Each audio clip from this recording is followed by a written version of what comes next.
مفيش موضوع. ولكن ما تعرفش بقى النفوس كانت صافيه ولا مش صافيه.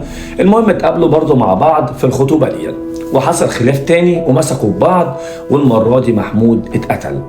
طبعا ناس كتير هتقولي طب انت ما حكيتش اللي حصل والتفاصيل، ان هو جاب ازازه وغسلها.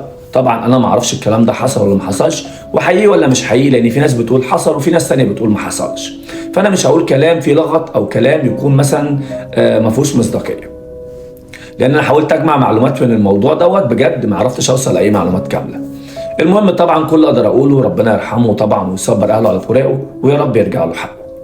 عايز اقول لكم برضو ان في نفس الشهر اللي فات، يعني الشهر اللي فات ده في ايام المفترجه اللي احنا فيها دي، برضو السنه اللي فاتت مع بدايه دخول السنه اتكلمت عن حسن كيسه برضو من منطقه الزوايده، اللي اتقتل برضو بطريقه مش كويسه جدا بسبب خلاف برضو حصل في منطقه الزوايده. ولكن اتقرر يعني ان الشاب ده غدر بيه التاني في منطقه الرحمه.